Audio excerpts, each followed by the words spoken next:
Brought to you by Agilus Diagnostics. Health test की बात आती है तो मैं भरोसा करता हूँ India largest diagnostics company Agilus diagnostics. खुद को टेस्ट करते रहो। फूलपुर उपचुनाव का बिगुल फूंक चुका है और सभी पार्टियों ने अपने अपने प्रत्याशी चुनाव मैदान में उतार दिए हैं। हमारे साथ यहाँ पर वरिष्ठ पत्रकारों की टीम है, उनसे हम आपका परिचय करा दें। शिवपूजन जी हैं और हमारे साथ संदीप तिवारी जी हैं, मोइन जी हैं, श्रीकांत जी हैं और मनोज जी हैं और सुची जी हैं। तो ये वरिष्ठ पत्रकार हैं और तमाम चुनाव पर ये लोग अपने अपनी राय रखते रहे हैं और इस चुनाव को बहुत नजदीक से भी जानते हैं कि इस चुनाव में क्या समीकरण होंगे। आइए इन्हीं से जानते हैं, क्योंकि इस बार का चुनाव क्या गुल खिलाएगा और क्या समीकरण होंगे। आइए इन्हीं से जानते हैं। सबसे पहले हम बात करेंगे शिवपूजन जी से। शिवपूजन जी, क्या समीकरण बनने वाले इस चुनाव? अगर केवल उपचुनाव की बात कर रहे हैं फूलपुर की, तो समीकरण की बात करें तो समीकरण तो जातीय समीकरण सबसे ज्यादा हावी होता है। और यही जो था लगातार इसमें चल रहा था कि आपस में कि ये अटकलें चल रही थी कि आखिर टिकट किसको दिया जाए, मंथन चल रहा था। और बीजेपी की अगर बात करें तो बीजेपी में ये मंथन तो नामांकन के आज एक दिन बचा है तब तक चलता रहा। आखिरकार बीजेपी ने अपना टिकट फाइनल, भले अपने उम्मीदवार को फाइनल कर दिया, दीपक पटेल को, पूर्व विधायक भी हैं।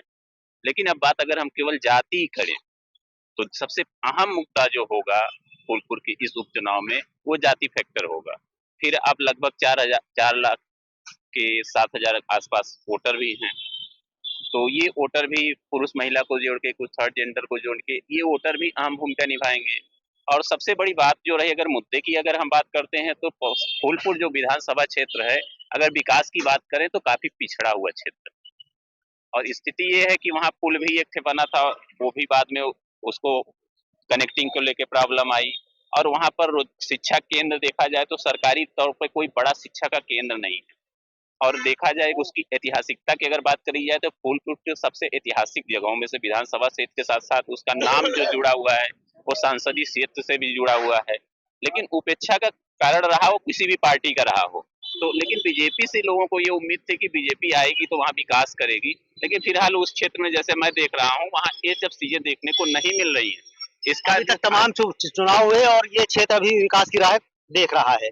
क्या कहेंगे संदीप जी, चुनाव में क्या समीकरण? देखिए, उपचुनाव अमूमन ये माना जाता है कि जो सत्ता में होता है उसी का होता है।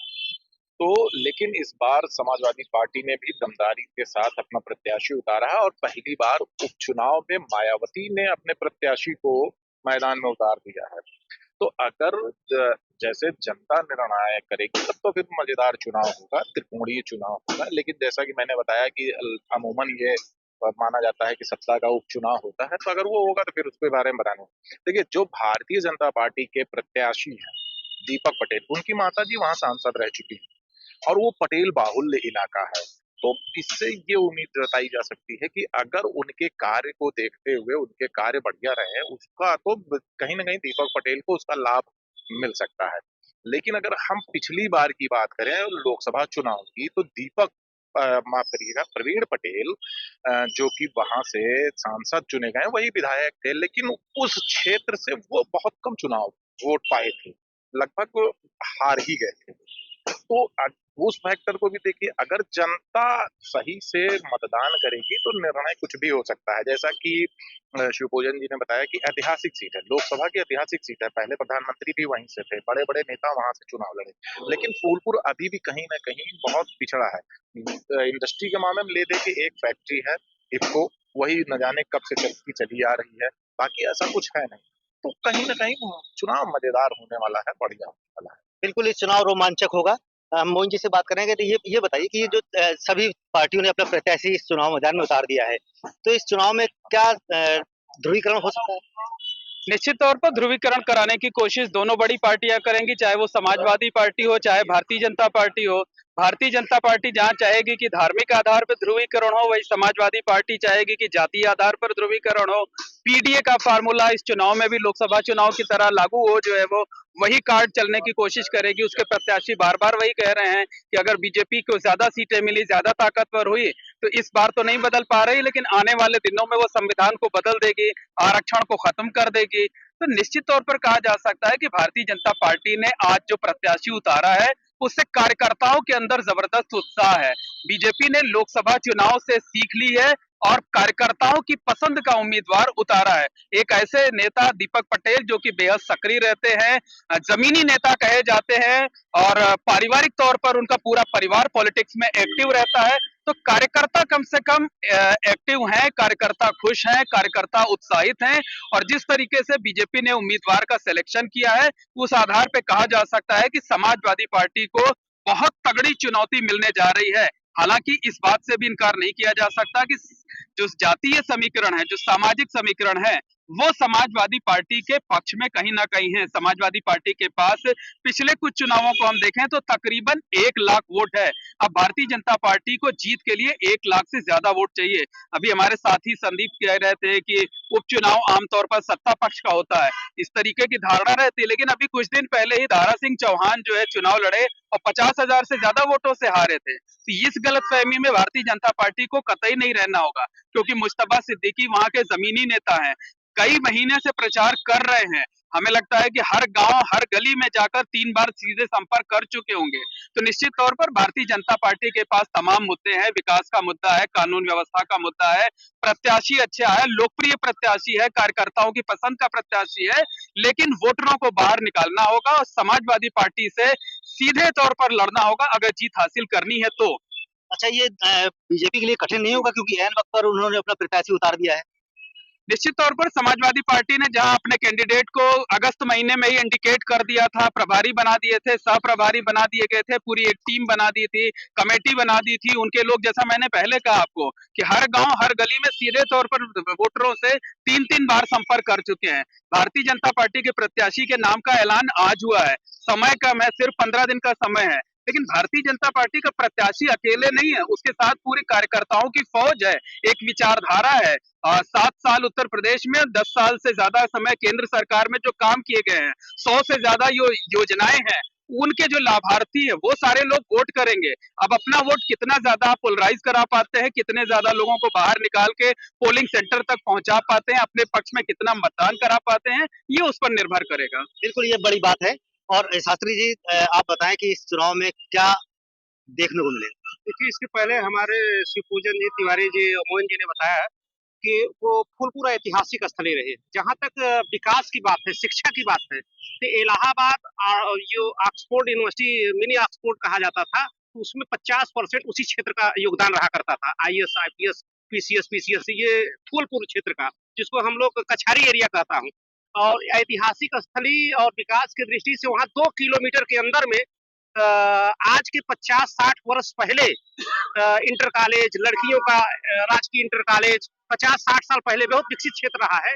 इधर के काल में विकास कुछ रुका है, वहाँ का विकास की दृष्टि से नहीं, लेकिन योग्यता, थोड़ी सड़कें बन गई है, फूलपुर में जाम लगता था, फ्लाईओवर बन गया है जो है वो, और यहाँ से झूसी से बनारस जाने वाला रास्ता 6 लेन का हो गया है। वहाँ तो लोग विकास के नाम पर दुहाई देते हैं, भारतीय जनता पार्टी की सरकार की तारीफ कर रहे हैं वहाँ पर। शुरू से विकास का दावा भी यहाँ पर किया जा रहा है। अच्छा, ये जो चुनाव में आप लोग पूरे सब समीकरण और तमाम चीज जानते हैं, तो क्या ये चुनाव स्थानीय मुद्दों पर होगा या फिर नेशनल मुद्दों पर? देखिए, ऐसा है कि एक तो पहली बात तो उपचुनाव है और मुद्दे जहाँ तक सवाल है कि वो गोल है, मुद्दों पर तो चुनाव होते ही नहीं है। अब तो एकदम जातीय समीकरण पर चुनाव होने लगे हैं। जहाँ तक सवाल है मुद्दों की, तो इंडिया गठबंधन के पास मुद्दे हैं, महंगाई, बेरोजगारी का मुद्दा उनके पास मुख्य रूप से है। और भारतीय जनता पार्टी के पास मुद्दा क्या है कि जो वायदा किए थे उसको हमने पूरा नहीं किए, है ना। उन्होंने क्या किया है कि एक प्रत्याशी दे दिया है दीपक पटेल को, जिनकी मांग थी। पटेल प्रत्याशी थे जो सांसद हो गए, पटेल वहां से जो है उन्होंने प्रत्याशी दे दिया है। और प्रत्याशी दीपक को इसलिए दिया कि उनको जिला पंचायत नहीं लड़ने दिया, लोकसभा में उनकी मम्मी का टिकट काट दिया, विधानसभा नहीं लड़ने दिया, तो एक उनको सिंपैथी का लाभ मिलने की संभावना है। लेकिन गुटबाजी भी बहुत है। अनुज पटेल भी लाइन में थे, प्रवीण पटेल भी लाइन में थे, कविता पटेल भी लाइन में थे। अब दीपक पटेल को एक मिनट, दीपक पटेल को मैं बता रहा हूँ दीपक जो 40 लोग दावेदार थे और नाराज थे, मुस्तफा सिद्दीकी का प्रचार नहीं कर रहे थे, कल अखिलेश यादव ने लखनऊ में बुला के बैठक किया और खराब हो गई थी। प्रवीण पटेल की सांसदी में स्थिति खराब हो गई थी, इसका कैसे दावा कर सकते हैं? वही विधायक थे, वही वहाँ पे थे, तो इसका मतलब उन्होंने कोई काम नहीं किया। वो निश्चित तौर पर जो है वो अलग परिस्थिति थी, ये अलग परिस्थिति है। लोकसभा चुनाव में 18,000 वोट से भारतीय जनता पार्टी पीछे थी। अब दीपक पटेल आए हैं, उनका पहला काम होगा कि वो 18,000 वोट बैक करें, है ना? तभी तो वो, लेकिन वो जब लोकसभा चुनाव उनकी मम्मी लड़ी थी तो फूलपुर विधानसभा जो जीती थी भाजपा। लेकिन आज की तारीख में इंडिया गठबंधन ने मुस्तफा सिद्दीकी को टिकट दिया है। उनके पास मुद्दे हैं महंगाई बेरोजगारी का, उनके पास मुद्दा है संविधान बचाओ का, और पीडीए आज उनके साथ में है। तो कहीं न कहीं ये देखा जा रहा है कि इंडिया गठबंधन जो है वो आज की तारीख में फूलपुर में भारतीय जनता पार्टी को बहुत जबरदस्त चुनौती दे रहा है। कुछ स्थानीय विरोध भी तो है मुस्तफा सिद्दीकी को लेकर के, वहाँ लोग उसके खिलाफ प्रदर्शन कर रहे हैं। लोग टिकट चाहते थे, कुछ लोग टिकट चाहते थे, उन लोगों ने विरोध किया, जैसा कभी इंडिकेट किया है सीनियर पत्रकार ने कि पूरा उन्होंने अखिलेश यादव ने बुला के सबको शांत कराने की कोशिश किया है। सब लोग मिलजुल कर लड़ेंगे, ये तो हर पार्टी में चलता रहता है। लेकिन जी, आप तमाम समीकरणों को जानती हैं, आप फूलपुर क्षेत्र में जाती हैं, तो क्या लगता है? अगर समीकरण की बात करें तो समीकरण सिर्फ इंडिया गठबंधन और बीजेपी का ही देखने को मिल रहा है।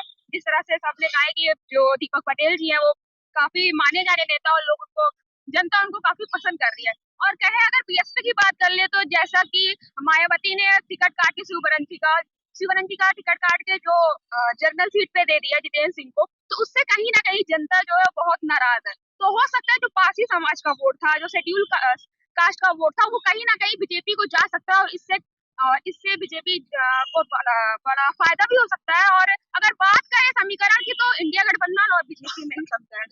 बिल्कुल, इन दोनों के बीच में ये लड़ाई देखने को मिलेगी। जी शिवभूषण जी, पंकज जी, एक बड़ा सवाल है और जहाँ भी राजनीतिक चर्चा होती है, जैसे कहते हैं प्रयागराज में राजनीतिक गलियारे बहुत हैं। एक बड़ा सवाल आया जैसे ही टिकट सपा ने दिया समाजवादी पार्टी ने, तो लोगों ने कहा कि ये तो परंपरागत उनके वोटर हैं, और मुस्लिम को टिकट देकर एक बड़ा सवाल है, इसको अन्यथा न लें, किसी जाति धर्म से न जोड़ें। एक राजनीतिक विश्लेषक की मैं बात करना चाहता हूं कि मुस्लिम को टिकट देकर सपा ने बहुत बड़ी गलती की। वजह क्या है? और कुल मिला के ये कह सकते हैं कि सपा ने जो टिकट दे दिया, जाति विशेष पर अगर देखा जाए तो भाजपा का राह आसान हो गया, क्योंकि ये भाजपा जिस ध्रुवीकरण पे चलती है, क्योंकि भाजपा जो ध्रुवी चाहती है, भाजपा चाहती है कि हिंदू मुस्लिम हो। भाजपा हमेशा ये चाहती है कि हिंदू मुस्लिम की भावना आए, चुनाव से पहले आ जाए। तो सपा ने उस बात को टिकट देके उस बात को मजबूत कर दिया है। अब आने वाला समय क्या होगा ये नहीं है। जो विरोध हुआ था उसका नुकसान उठाना पड़ेगा क्या? नहीं, विरोध जो हुआ था उसका नुकसान अंतरकलह तो सब में होता है, कुछ फूट के सामने आ जाता है, कुछ नहीं आता है, कुछ छिप के घात होता है, ये होता है, सारी पार्टियों में होता है। लेकिन जो राजनीति की जो चीजें होती है, जो सामने आता है, जब मतदाता जाता है, तो हो सकता है क्योंकि बीजेपी का हो या जो बड़ी पार्टियां हैं, वो ये नहीं चाहती कि मुद्दों की राजनीति हो। वो ये चाहते हैं कि ऐसी राजनीति हो कि आदमी सीधा किम कर्तव्य विमूढ़ होकर सीधा जाए, वोट दे के चला आए। तो ये जो कल्चर चला हुआ है, इसमें बीजेपी कहीं ना कहीं सफल होगी और उसका कारण बनेगी ये सपा की ये जो रणनीति है। सपा के यादव और मुस्लिम तो उनके फिक्स रोड है, उनको भी उसी राजनीतिक पैटर्न, जाति पैटर्न में काम करना चाहिए था। टिकट जो है मुस्लिम को न देकर किसी अन्य को ही देना चाहिए था। बिल्कुल, अब इस फूलपुर चुनाव जब होगा और जब रिजल्ट निकलेगा तो हालांकि कौन जीतेगा ये तो आने वाला वक्त बताएगा। सुन लीजिए पंकज जी, जहाँ तक मुस्तफा सिद्दीकी का सवाल है, यार मुसलमान प्रत्याशी होना अच्छा है क्या? पहली बात तो मुस्तफा सिद्दीकी अपने टंकी पर बैठे रहते हैं, सभी लोगों से मिलते हैं। मुस्तफा का मतलब हिंदू मुस्लिम से कोई मतलब ही नहीं है। आज तक हम लोग इतनी बार मिले हैं, सारे पत्रकार मिले होंगे उनसे, कभी उनके अंदर ऐसी भावना ही नहीं रही है। और मुस्तफा सिद्दीकी 2 बार वो सोराव से विधायक रहे, 1 बार वो प्रतापपुर से विधायक रहे, मात्र 2732 वोट से वो चुनाव हारे हैं। इस बार जो है इंडिया गठबंधन पूरी ताकत लगाएगा। अब इंडिया गठबंधन के पास गैर यादव बैकवर्ड वोट भी है। आपको बता दें, इंजीत सरोज यहाँ के जो है प्रभारी है, शिवबरन सरोज का बसपा ने टिकट काटा है। पारसी समाज एक तरफा जो शिवबरन सरोज को वोट दे रहा था, वो आज की तारीख में जो है इंडिया गठबंधन में जा रहा है। आप बताइए, 2701 में रुक जाइए, 2732 वोट से पटेल प्रत्याशी थे, परवीन पटेल, तब भी 2730 वोट से जीते थे, और पटेल होने के साथ साथ जबकि उन्होंने जो है मात्र 18,000 वोट से पीछे थे। अब आप बताइए, लड़ाई तो टफ है, मैं मानता हूँ। दीपक पटेल को दे करके भाजपा ने रिकवरी करने की कोशिश की है, लेकिन ये कितनी रिकवरी होगी देखना होगा। एक चीज मैं बताना चाहूंगा, सामान्य वर्ग से बहुजन समाज पार्टी ने प्रत्याशी दे दिया है। सामान्य वर्ग का 10,000 वोट भी अगर वो पा जाते हैं ना, बहुजन समाज पार्टी के प्रत्याशी जितेंद्र सिंह, तो भाजपा कहाँ देगी? 2700 कुछ वोट से हारी जीती थी और 18,000 वोट से लोकसभा हारी थी। किसे फायदा होने वाला है इस चुनाव में? इस चुनाव में जहां तक मैं देख रहा हूँ अभी की तो कांटे की टक्कर है। मैं नहीं कह सकता कौन आगे है कौन पीछे है, 19-20 का अंतर है। जब लोकसभा चुनाव में मात्र 44-45 से जीत हार हो गई, तो how I can say what would be result? अच्छा ये बताइए, एन वक्त पर शिववरण पासी का टिकट काट दिया बीजेपी बसपा ने, अब उनको चुनाव दिया जितेंद्र जी को, जितेंद्र सिंह, तो क्या लग रहा है कि वो जो विरोध नहीं हुआ इसमें? किसका विरोध होगा? इससे तो समस्या भाजपा के ऊपर ही खड़ी हो गई। बस सपा तो खुश हो गई क्योंकि पासी समाज इंडिया गठबंधन को जा सकता है और सामान्य वर्ग का वोट जितेंद्र को मिल सकता है। आप बताइए, दीपक पटेल के लिए तो बड़ी चुनौती हो गई। हालांकि मेरे बहुत अच्छे संबंध हैं और कोई भी जीते हमें इससे नहीं मतलब है, लेकिन लड़ाई बहुत टफ हो गई है पंकज जी। आप आसान नहीं कर सकते हैं कि बस। लेकिन एक चीज और बता दूं, सपा को क्या है? सपा को तो पाना है, बचाना तो भाजपा को है। बिल्कुल, ये सीट जो है सभी पार्टियों के लिए नाका सवाल बनी है। सुन लीजिए, क्या कहेंगे आप जो है पार्टी? देखिए, आज की डेट में जनता पढ़ी लिखी है और हर आदमी ये देख रहा है कि विकास कौन कर रहा है, चाहे प्रदेश का हो, चाहे ब्लॉक का हो, चाहे जिले का हो, विकास पे वोट पड़ेगा। और विकास किसने किया है, पूर्व का इतिहास और वर्तमान का इतिहास देखा जाए तो विकास को ही वोट पड़ेगा, सीधा सीधा। और अभी तक अगर रिजल्ट आप देखेंगे, विकास ही वोट पे गया। ये एक बड़ा मुद्दा है, ये एक बड़ा मुद्दा है, क्योंकि 2024 का जो लोकसभा चुनाव हुआ था वो सरकार गिराने या सरकार बनाने के मुद्दे पर हुआ था। लेकिन ये जो चुनाव है, इसमें बहुत से ऐसे मतदाता हैं जिनसे हमारी बात हुई है, उनका कहना है कि सरकार पर कोई असर पड़ना नहीं है। तो हम ऐसा विधायक चुनना चाहेंगे जो सत्ता पक्ष का होगा। अभी 2.5 साल का कार्यकाल बचा हुआ है मौजूदा सरकार का। सत्ता पक्ष का होगा तो वो तमाम योजनाएं हमारे क्षेत्र में लेकर के आएगा, विकास के काम कराएगा। वहाँ पर कहना यही है कि वो जो सत्ता में रहता है उपचुनाव उसी का माना जाता है। हमने डायरेक्ट कहा, इन्होंने घुमा के कहा। अब बात कोई हमारी बात का विरोध इन्होंने किया, लेकिन घुमा के किया, हमने सीधे सीधे कह दिया।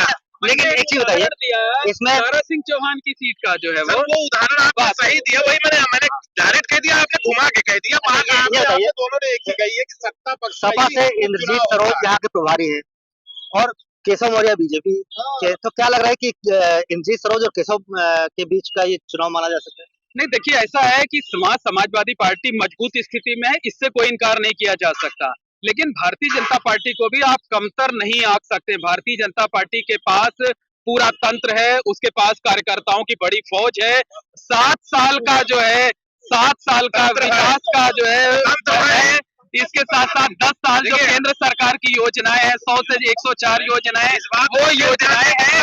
और इन सब के साथ साथ जो है पब्लिक का सपोर्ट है, तमाम चीजें हैं जो कि भारतीय जनता पार्टी के पक्ष में है। तो निश्चित तौर पर कहा जा सकता है कि फूलपुर में भारतीय जनता पार्टी और समाजवादी पार्टी के बीच कांटे का मुकाबला, बेहद नजदीकी मुकाबला, रोमांचक मुकाबला होने की उम्मीद है।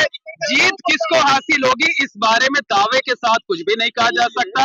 जो अंतिम समय में जितना ज्यादा ध्रुवीकरण करा ले जाएगा, अपने ज्यादा से ज्यादा वोटरों को पोलिंग बूथ तक पहुंचा ले जाएगा, उसी की जीत होगी। बिल्कुल,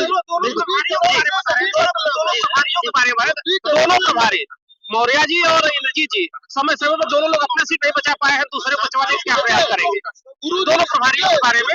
इसलिए प्रभारियों को नहीं, जनता के ऊपर जाएगी। ध्रुवीकरण का बार बार शब्द यूज हो रहा है, यानी कि एक पार्टी ध्रुवीकरण ही कराना चाहेगी, जबकि होने नहीं जा रहा है, ऐसा नहीं लग रहा है। और आपको बता दूं, ये चुनाव 1 मिनट रुक जाएंगे नहीं। देखिए, ये चुनाव कुछ नहीं चर्चा कर रहे, पोल खुल गई भाजपा की। भाजपा के कार्यकर्ताओं ने, भाजपा के ही विधायक ने भाजपा के कार्यकर्ताओं पर FIR लिखा दिया। मीडिया चला रही थी, नाखून उखाड़ लिया, करंट लगा लिया, ये सब झूठा है। एक मिनट सुनिए, इंद्रजीत सरोज और केशव प्रसाद पर टिप्पणी करूंगा। यह केशव प्रसाद के लिए चुनाव बहुत ही जरूरी है जीतना। नहीं जीतेंगे तो जो सपना देख रहे हैं मुख्यमंत्री बनने का या वो बनने का, तो उसमें भी उनको दिक्कत हो सकती है। तो केशव प्रसाद मौर्य नाक की बात है। अभी हमारे पत्रकारों ने कहा तंत्र मजबूत है, ध्रुवीकरण किया जाएगा, तो विकास से कोई मतलब नहीं। स्थानीय मुद्दा है ना वहाँ पर, स्थानीय मुद्दे है ना वहाँ पर, स्थानीय मुद्दे है ना वहाँ पर। देखिए क्या कहते हैं, इसको छोड़ के आज तक रोजगार पर कोई काम नहीं हुए। सड़कें चौड़ी हुई, सबके घर गिराए गए, किसी को मुआवजा नहीं मिला। विकास की बात करें, नरई एक गांव है, 2000 फूलपुर में नरई एक गांव है, 2017 में वहां मीटर लग गए, बिल आ रहा है, लोगों का बिजली है ही नहीं है। पाली एक गांव है, लोग पानी के लिए लड़ाई लड़ रहे हैं, स्थानीय मुद्दा है। बिजली आ गई है, बिल आ गया, बिजली भी आ जाएगी, उसके बारे में ये समय बहुत जाएगी। अच्छा, स्थानीय मुद्दों का ये चुनाव है, स्थानीय मुद्दों का ये चुनाव है, तो क्या लगे स्थानीय मुद्दे वहाँ पर हावी है? अरे भाई नहीं, बिल्कुल। देखिए, वरुणा नदी के किनारे के जो गांव होते थे हमेशा तबाह होते थे, जो है वो उस नहर का पानी लोगों को मिलता नहीं था, सिवाय तबाही मचाने के कुछ नहीं करता था। पिछले कुछ सालों में आज वो साफ हो गया है, वहां लोगों को फायदा मिल रहा है। पिछले कुछ सालों में देखिए वहां सड़कों का जाल बिछ गया है। झूसी से लेकर के आप वाराणसी मार्ग जाइए, 6 लेन का हो गया है। फूलपुर में जो है फ्लाईओवर बन गया है, जाम की समस्या से लोगों को निजात मिल गई है। तमाम रोजगार के मेले वहां पर लगाए जा रहे हैं। तो निश्चित तौर पर जो देखिए हमारे साथी बता रहे हैं वरुणा पर पुल बन गया है। जब भी भारतीय जनता पार्टी सरकार बनती है, विकास भारतीय जनता पार्टी कोई सरकार बनती है, बहुत जबरदस्त बनती है। भारतीय जनता पार्टी जो है ट्रांसपोर्टेशन बढ़ा है और रोजगार नहीं बढ़ता है। इससे जो है लोगों को फायदा तो हुआ है, सड़कों का जाल बनने से, फ्लाईओवर बनने से लोगों को फायदा तो हुआ है। यही बात भारतीय जनता पार्टी कह रही है। विकास के नाम पर जो है लोग वोट देंगे। विकास एक बड़ा मुद्दा है, कानून व्यवस्था बड़ा मुद्दा है, बुलडोजर एक्शन बड़ा मुद्दा है। अगर ईमानदारी से विकास के नाम पे फूलपुर में मतदाता वोट दे, बहराइच में क्या हुआ? तो फिर भी अगर उसकी व्यवस्था बात करें तो बहराइच में क्या हुआ? बहराइच में जो हुआ उसका असर पूरे उत्तर प्रदेश के उपचुनाव में पड़ना तय है। 5 साल विधायक रह के और हार गया, तय है वहाँ पर पूरे उत्तर प्रदेश के उपचुनाव पर ध्रुवीकरण होगा, निश्चित तौर पर होगा।